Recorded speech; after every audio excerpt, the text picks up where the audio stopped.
This is the Screwpad. It comes from a company called RepairX, and they did send me this to make a video review, so I did not purchase it, but I'm going to tell you exactly what I think about this product. First of all, I think it reminds me a lot of an idea that I had for making something similar, but obviously they didn't get their idea from me, and probably many people have thought of something like this and just never followed through. So here is the finished product.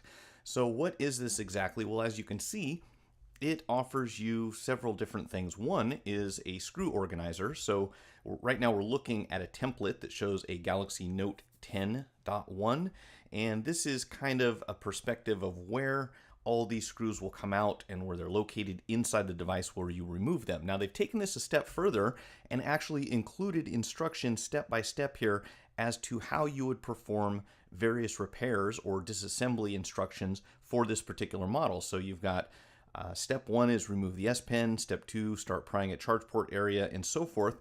And as you go down here, it will show you also we have step 2 here, step 3 here, and so forth. Over on the right hand side, you have a legend that tells you, where a connector is located, pry up on the frame in these areas where the red arrows are, and so forth. So a fairly detailed tutorial as to how to perform this disassembly. In addition to that, down here on the bottom right hand corner, a list of the tools that will be required for the project that you're working on. So you can see over here they're saying for this particular tablet you want to have a Phillips 00, you want to have some tweezers, you're going to want adhesive, hair dryer, plastic tool, and so forth. So this kind of outlines everything that you need to get this done. They've also got a website with tutorial videos, repairxpro.com/videos. I assume that you can get probably a variety of tutorials.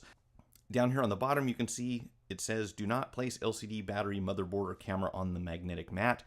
And although I've never had any problems putting those components onto a magnetic mat, there's probably a reason for that. I would assume it's mainly liability, but also I'm going to have to assume that this is a relatively strong magnet because not only are we sitting screws on top of it, but we've also got this plastic layer and then this cardboard insert that's right below it. So this is made to be changed out as you go from one project to the next. So if you grab a hold of this thing, it's really kind of stuck in there, just slide that out and then grab your next template. So over here, I've got a Galaxy S4, and I'm going to take this and just slide it right into the side like so. And this is going to be for the i337, which is the AT&T version. And you can see on the inside, probably unlikely you'll be working on a Galaxy S4 at this point, but they do have a variety of different templates for all sorts of different models. And I can think of a few devices that I really would have liked to have this for that have a ridiculous amount of screws on the inside that have to be organized. So again, you can see from the outside, we've got the screws that go into the case underneath the back door over the battery. And then once you get inside, and it shows you where all of the components go. Here's our front camera, proximity sensor, headphone jack, and so forth. Now, in addition to this, oh, and I almost forgot to mention, this is writable. So you can go over here and make any kind of notes you want about whatever the repair is that you happen to be working on. So if there's not something included on this, or there's something that you feel you need a little more emphasis on remembering, you can make your own notes on here, and then when you get done, you just come back and wipe them off. So if you've got any sort of dry erase marker or dry erase eraser, I guess is what you call it, you can just wipe those off. And in fact, obviously you can use whatever kind of marker you want to on here. So that is very helpful when you have those minor things that maybe you have a problem remembering and you want to add some information to your instructions that you already have here. Now beyond that, they've also got on the back side of this, actually I'm going to leave that in and grab another one. This is the template for the iPad 2. Now all of these templates, if you flip them over, they have what they call, I should just do it that way, they have what they call X-ray mode. So turn this over and it will give you some additional information on where the screws go inside. They're all color coded. And if I hadn't pointed it out already, up here in the left-hand corner, it tells you what models are supported by this particular template. So you get the idea. This is an interchangeable magnetic mat that lets you put different templates inside. You can take notes on it as you go along, erase them when you get done. And of course, the most important thing is when you set your screws on the mat, the magnet will hold them in place. Now, I did discover one minor thing about this. When you come across a screw that cannot be magnetized or won't stick to a magnet, you're going to have to remember not to move this thing around. I actually had a screw from an iPad, and I laid it down sideways somewhere down here in this vicinity, and for whatever reasons, when I turned the mat over, it kind of fell down into this slot down here. So for a minute, I thought that I had lost it. I did have to grab my tweezers because it actually flipped around this way, and it was kind of hidden there. So if I had any suggestion for this, and you see I just shoved it further back inside there, so I'm going to need some tweezers for this one.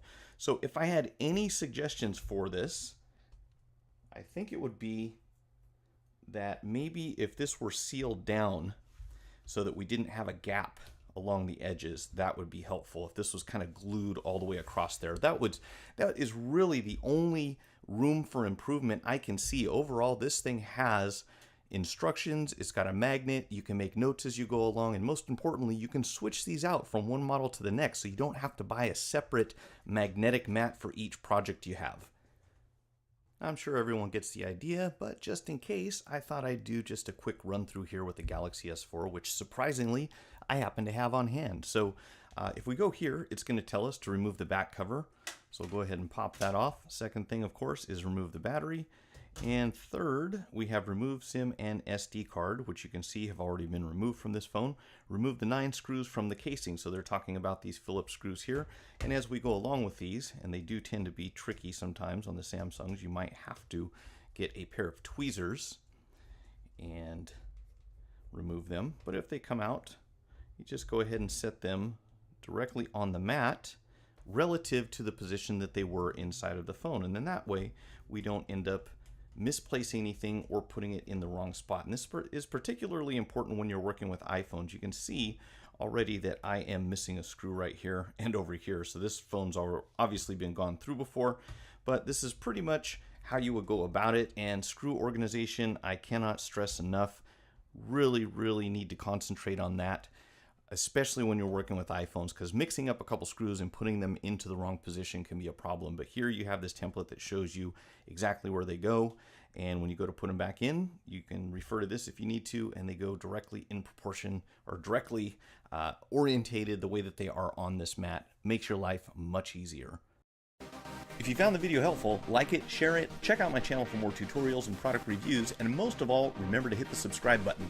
Feel free to leave your feedback in the comments section, and thanks for watching.